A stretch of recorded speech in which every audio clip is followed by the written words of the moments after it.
ആണോ? കെമിസ്ട്രി അല്ലടാ, കെമിസ്ട്രി ഇഷ്ടല്ലേ?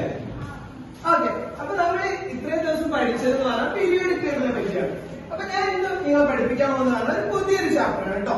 പുതിയൊരു ചാപ്റ്ററിലേക്ക് പോകുന്നതിന് മുന്നേ നമുക്ക് കെമിസ്ട്രി, അതായത് കെമിസ്ട്രി എന്ന് പറഞ്ഞാൽ കൂടുതൽ നമ്മുടെ ജീവിതമായിട്ട് കണക്ട് ചെയ്യാൻ പറ്റുന്ന ഒരു സബ്ജക്റ്റ് ആണ് കെമിസ്ട്രി, അല്ലേ? അങ്ങനെ തോന്നിയില്ലേ നിങ്ങൾക്ക്? ഇല്ല, തോന്നിയില്ല? Okay okay. അപ്പൊ പുതിയൊരു ചാപ്റ്ററിലേക്ക് പോകുന്നതിന് മുന്നേ നിങ്ങൾക്ക് കെമിസ്ട്രിയിൽ എന്തൊക്കെ അറിയാം, ബേസിക് ആയിട്ടുള്ള കാര്യങ്ങളൊക്കെ അറിയാമെന്ന് ഒന്ന് നോക്കാൻ പറ്റും. ഓക്കെ, അപ്പൊ ആദ്യമായിട്ട് ഞാൻ ചോദിക്കുകയാണ്, ആറ്റം എന്താണ്? ആറ്റം ആർക്കെങ്കിലും പറയാൻ പറ്റുമോ? ആ, വെരി ഗുഡ്. എല്ലാം ഉണ്ടാക്കിയത് എന്തുകൊണ്ടാന്ന് പറഞ്ഞു? ആറ്റം. അല്ലെങ്കിൽ എങ്ങനെ പറയാം നമുക്ക്? Atom is the fundamental building block of all particle, അല്ലെ? അങ്ങനെ പറഞ്ഞു. ഓക്കെ, പിന്നെ ഞാൻ ഒരു കാര്യം കൂടി ചോദിക്കട്ടെ, ആറ്റംസ് അല്ലാണ്ട് മോളിക്യൂൾസ് എന്ന് പറഞ്ഞാൽ എന്താണ്? What are molecules? Yes, atoms combines together to form molecules ആണല്ലോ. അക്കാര്യത്തിൽ ആർക്കും സംശയമൊന്നുമില്ലല്ലോ. ഇത്രയും കാര്യം ചെയ്യണം. ഓക്കെ, ഇനി ഞാൻ ചോദിക്കട്ടെ, എങ്ങനെയാണ് കോമ്പൗണ്ട്സ് ഉണ്ടാകുന്നത്? നിങ്ങൾക്ക് ഇല്ല? കോമ്പൗണ്ട്സ് കെമിക്കൽ റിയാക്ഷൻസ് വഴി കോമ്പൗണ്ട്സ് ഉണ്ടാവും, അല്ലെ? ഓക്കെ, ഇനി ഞാൻ ഒരു കാര്യം പറയാം. നമ്മുടെ ഈ ക്ലാസ് റൂം, നമ്മുടെ ഈ 9ാം ക്ലാസ് റൂം നമ്മൾ ഒരു മോളിക്യൂൾ ആയിട്ട് കൺസിഡർ ചെയ്യണം. എന്തായിട്ട് കൺസിഡർ ചെയ്യാണ്? മോളിക്യൂൾ ആയിട്ട്. അപ്പൊ നമ്മൾ ഓരോരുത്തരും ഇവിടെ എന്താണ്? ഓരോ ആറ്റങ്ങളാണ്. എന്താണ്? ആറ്റങ്ങളാണ്. നമ്മൾ ഇങ്ങനെ ഈ ക്ലാസ്സിൽ ഇങ്ങനെ ഒരുമിച്ചിരിക്കാൻ കാരണം എന്താ?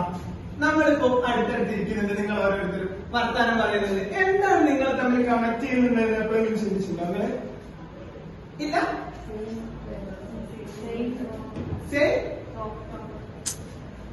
അങ്ങനെയല്ല, നിങ്ങൾ തമ്മിൽ എന്തുണ്ട്? ആ, ബോണ്ട് അല്ലെങ്കിൽ എന്തുണ്ട്? ഒരു ഫ്രണ്ട്ഷിപ്പ് ഇല്ലേ? ഫ്രണ്ട്ഷിപ്പ് ഉണ്ടോ? ഇല്ലേ? ആ, ഓക്കെ. നിങ്ങൾ തമ്മിലൊരു ഫ്രണ്ട്ഷിപ്പ് ഉണ്ട്. ആ ഫ്രണ്ട്ഷിപ്പാണ് നിങ്ങൾ എന്ത് ചെയ്യുന്നത്? കണക്ട് ചെയ്യുന്നത്. ആ ഫ്രണ്ട്ഷിപ്പിന് നമ്മൾ കെമിസ്ട്രിയിൽ വിളിക്കുന്ന പേരെന്താണ്? അത് പറഞ്ഞു. ഓക്കെ, ബോണ്ട്, അല്ലെങ്കിൽ എന്ത് വിളിക്കാം? Chemical bond. അപ്പൊ നമ്മുടെ ചാപ്റ്ററിന്റെ പേര് എന്ന് പറഞ്ഞാൽ കെമിക്കൽ ബോണ്ടിങ് ആണ്. എന്താണ്?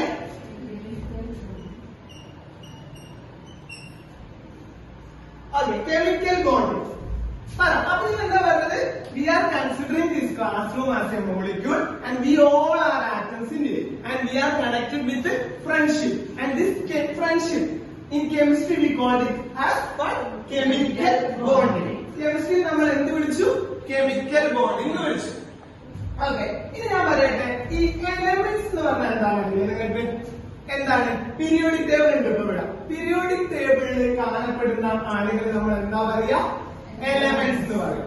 ആ എലമെന്റ്സ് എന്ന് പറഞ്ഞാൽ എപ്പോഴും പീരിയോഡിക് ടേബിൾ എങ്ങനെ നിൽക്കുന്ന ആൾക്കാരാ?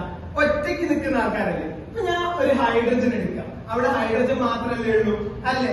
ഇങ്ങനെ ഒറ്റയ്ക്ക് നിന്ന് മടുത്ത എലമെന്റ്സ് എന്താക്കാൻ തീരുമാനിച്ചു? സിംഗിൾ ആയി നിന്ന എലമെന്റ്സ് എന്താവാൻ തീരുമാനിച്ചു? സിംഗിൾ ആവാൻ തീരുമാനിച്ചു, അല്ലെങ്കിൽ കമ്മിറ്റഡ് ആവാൻ തീരുമാനിച്ചു. അതുവഴി ഉണ്ടാവുന്ന ആളുകളെ നമ്മൾ വിളിക്കുന്ന പേരാണെന്ത്? കോമ്പൗണ്ട്സ് അല്ലടാ, കോമ്പൗണ്ട്സ് അല്ലേ? അപ്പൊ ഞാൻ ഒരു കാര്യം ചോദിക്കട്ടെ, ഞാൻ ഇവിടെ എഴുതി കെമിസ്ട്രിയിലെ ഏറ്റവും ബേസിക് ആയിട്ടുള്ള ഒരു കാര്യം എന്താണിത്? H2 അല്ലെങ്കിൽ വാട്ടർ. അപ്പൊ ഇവിടെ ആരൊക്കെ ഉണ്ട്? ഏതൊക്കെ എലമെന്റ്സ് ഉണ്ട്? ഹൈഡ്രജനും ഉണ്ട്, ഓക്സിജനും ഉണ്ട്. അപ്പൊ ഞാൻ ചോദിക്കാണ്, എലമെന്റ്സ് ഏതൊക്കെയാണെന്ന് ചോദിച്ചാൽ ഹൈഡ്രജനും ഓക്സിജനും. അതായത് അല്ലെങ്കിൽ എലമെന്റ്സിന് എന്തെന്ന് പറയാം? എലമെന്റ്സ് ആണ് പ്യുവർ ഫോംസ്, അല്ലെ? എലമെന്റ്സ് എന്ന് പറഞ്ഞാൽ എന്താണ്? പ്യുവർ ഫോംസ് ആണ്. ആൻഡ് കോമ്പൗണ്ട്സ് എന്ന് പറഞ്ഞാൽ എന്താ? 2 or more elements combined together to form compounds, അല്ലേ? അങ്ങനെ കോമ്പൗണ്ട്സ് ആയി മാറുമ്പോൾ അവരുടെ പ്രോപ്പർട്ടിയിൽ വ്യത്യാസമില്ലേ? ഹൈഡ്രജന്റെ പ്രോപ്പർട്ടി ആണോ വാട്ടറിനുള്ളത്? അല്ലാലോ. ഹൈഡ്രജനും ഓക്സിജനും കൂടി കൂടിച്ചേർന്നിട്ട് വ്യത്യസ്തമുള്ള ഒരു പ്രോപ്പർട്ടി എന്താക്കാൻ കഴിഞ്ഞു? കാണിക്കാൻ കഴിഞ്ഞു. ഓക്കെ, അപ്പൊ ഞാൻ ഇവിടെ കുറച്ച് എക്സാമ്പിൾസ് ഉണ്ട്.